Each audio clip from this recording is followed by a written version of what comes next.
नमः संस्कृताय मित्रों। आज हम सभी कक्षा सप्तम के सिलेबस के अनुसार प्रत्यय का एक विशेष अध्ययन करेंगे मित्रों।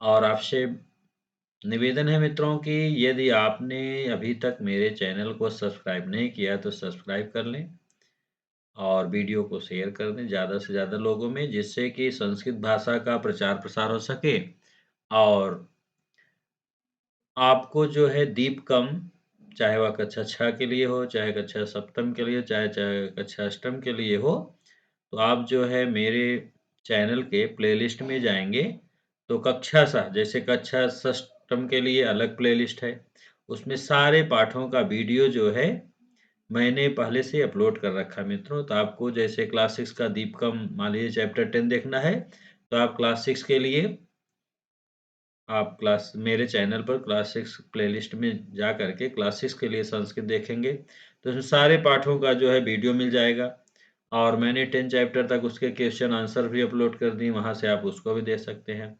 ऐसे ही कक्षा सप्तम के लिए जब हम जाएँगे, तो कक्षा सप्तम के लिए संस्कृत का जो हमने प्लेलिस्ट में बनाया है, उसमें आप जो है कक्षा सप्तम के 1 से लेकर के सारे पाठों का एक्सप्लेनेशन है। उसके बाद चैप्टर 7 तक का, 8 10 तक का आपका जो है आंसर्स भी अपलोडेड है मित्रों। ऐसे ही कक्षा अष्टम में भी जब आप जाएँगे कक्षा अष्टम के प्लेलिस्ट में, तो आपको सारे पाठों का आपको एक एक्सप्लेनेशन मिल जाएगा और प्रश्नोत्तर आपको जो है उसका चैप्टर 6 तक मिल जाएगा मित्रों। आगे मैं अपलोड जैसे बनाता जाता हूँ वीडियो, तो अपलोड करता जाता हूँ मित्रों। तो इतना ही निवेदन है और कक्षा 9वीं और 10वीं के लिए मैं प्रयासरत हूँ मित्रों। जल्द से जल्द जो है सारे पाठों का वीडियो अपलोड कर सकूँ मित्रों। तो आज हम सभी जो है प्रत्येक पाठ को जो है एक दृष्टि में देखते हैं कक्षा सप्तम के स्तर के अनुसार मित्रों, जो कि दिव्यम बुक में आपके है। तो सर्वप्रथम आप मित्रों ये जान लें कि प्रत्यय क्या है, शब्दांश है, ठीक है? ये शब्द के और धातु के अंत में लग करके उसके अर्थ में परिवर्तन कर देते हैं। तो हमने सबसे पहले क्या देखा, प्रत्यय क्या है, शब्दांश है। शब्दों के अंत में लगते हैं, धातुओं के अंत में लगते हैं और उसके अर्थ में परिवर्तन कर देते हैं। अब हम आते हैं प्रत्यय के प्रकार पर मित्रों। तो प्रत्यय के प्रकार 3 होते हैं, कृत प्रत्यय, तद्धित प्रत्यय और स्त्री प्रत्यय। तो कृत प्रत्यय से बने हुए शब्दों को कृदंत कहते हैं मित्रों। तद्धित प्रत्यय से बने हुए शब्दों को तद्धितांत कहते हैं और स्त्री प्रत्यय से बने हुए शब्दों को स्त्री प्रत्ययांत कहते हैं। अब हम इन तीनों को समझ लेते हैं, इनका प्रयोग कहाँ होता है मित्रों। तो कृत प्रत्यय का प्रयोग जो है धातुओं के अंत में होता है। तद्धित प्रत्यय का प्रयोग संज्ञा सर्वनाम विशेषण के अंत में होता है मित्रों। स्त्री प्रत्यय का प्रयोग पुल्लिंग से स्त्रीलिंग बनाने के लिए प्रयोग किया जाता है मित्रों। अब हम आते हैं मित्रों आपके कृत प्रत्यय के मुख्य, जो आपके कक्षा सप्तम के पाठ्यक्रम के अनुसार जो 3 भेद दिए गए हैं, कत्वा, ल्यप और तुमुल, इनका अध्ययन करते हैं मित्रों। तो सर्वप्रथम हम कत्वा प्रत्यय का निवेदन मित्रों आपसे करते हैं। यदि आपको कोई डाउट रह जाए तो आप हमारे कमेंट बॉक्स में मैसेज करिएगा, जिससे कि हम आने वाले समय में जो वीडियो बनाएं तो उस पर आपके डाउट्स को क्लियर कर सके मित्रों। तो कत्वा प्रत्यय का अर्थ होता है करके या कर कर।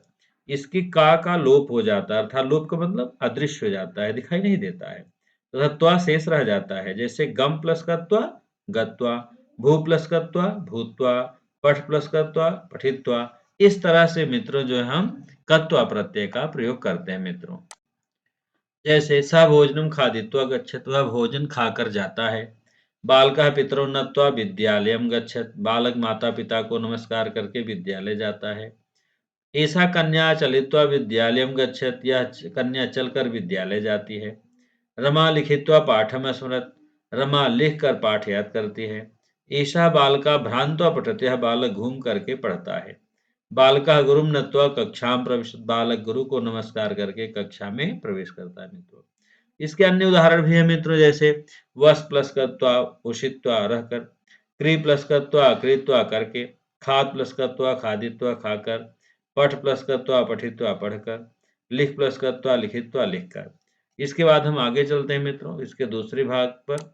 इसका मित्रों जो दूसरा भाग है लेप प्रत्यय है, ठीक है। लेप प्रत्यय का मैं आपसे निवेदन करता हूं मित्रों, तो इसमें लेप प्रत्यय का अर्थ भी करके होता है। आप ध्यान दें, कत्वा का भी अर्थ है करके और लेप का भी अर्थ है करके। इस प्रत्यय को जब हम धातुओं के अंत में जोड़ते हैं मित्रों, तो ला और पा वर्ड का लोप हो जाता है, केवल या इसमें शेष रहता है। लेप प्रत्यय का प्रयोग उपसर्ग युक्त धातु के साथ होता है मित्रों। आप ध्यान दें कि कत्वा में धातु के पहले उपसर्ग नहीं लग रहा था, लेकिन लेप प्रत्यय का जब प्रयोग होगा तो उपसर्ग से पहले धातु से पहले उपसर्ग का प्रयोग होगा मित्रों, ठीक है। जैसे अव प्लस त्रि प्लस लेप। अब आपका उपसर्ग है, त्रि जो है धातु है, लेप प्रत्यय है, तो जब यह मिला तो अवतीर बन गया, उतर कर। वी प्लस अस्म प्लस लेप विस्मृत भूलकर। सम प्लस पठ प्लस लेप समपठ। इसी तरह से मित्रों जो है विभिन्न प्रकार के और भी उदाहरण दिए मित्रों। तो आप आशा है कत्वा और लेप प्रत्यय समझ गए होंगे मित्रों। अब हम चलते हैं तुमुन प्रत्यय पर। मित्रों तुमुन प्रत्यय का अर्थ होता है के लिए। तुमुन में उनका लोप हो जाता है, उ और ना का लोप हो जाता है, केवल तुम शेष बचता है। इसका प्रयोग धातुओं में होता है, जैसे गम प्लस तुमुन गंतुम, पठ प्लस तुमुन पठतुम, लिख प्लस तुमुन लिखतुम। इस तरह से मित्रों इसका प्रयोग होता है। जनाः पुष्पाणि द्रष्टुम उपवनम गच्छन्। लोग फूलों को देखने के लिए उपवन में जाते हैं। पशवः जलम पातुम आगच्छन्ति। जानवर पानी पीने के लिए आते हैं। जनाः भाषणं श्रोतुम् आगच्छन्ति। लोग भाषण सुनने के लिए आते हैं। छात्राः विद्यालयं पठितुं गच्छन्ति। छात्र पढ़ने के लिए विद्यालय जाते हैं। महिला भोजनं पक्तुं पाकशालां गच्छत्। महिला भोजन पकाने के लिए रसोई में जाती है। ते कार्यं कर्तुं कार्यालयं गच्छन्ति। वे काम करने के लिए कार्यालय में जाते हैं। इस तरह से मित्रों और भी दिया है, जैसे भू प्लस तुमुन भवितुम, कथ प्लस तुमुन कथितुम, पठ प्लस तुमुन पठितुम, चल प्लस तुमुन चलितुम। तो होने के लिए, कहने के लिए, पढ़ने के लिए, चलने के लिए, इस तरह क्रमशः जो है इसका प्रयोग होता है मित्रों। इसके बाद मित्रों इससे बहुत सी एक्सरसाइजेज हैं, आप उनको कर सकते हैं मित्रों, कर लेंगे। आशा है कि आप इस वीडियो में तत्व प्रत्यय, लप प्रत्यय और तुमुन प्रत्यय समझ गए होंगे। प्रत्यय किसे कहते हैं, प्रत्यय की परिभाषा, भेद ये समझ गए होंगे मित्रों। पुनः मिलते हैं अगले वीडियो में मित्रों। आप मेरे ज़्यादा से ज़्यादा वीडियो को शेयर करें, चैनल को सब्सक्राइब करें, जिससे कि संस्कृत भाषा का प्रचार प्रसार हो सके मित्रों। नमः संस्कृताय मित्रों।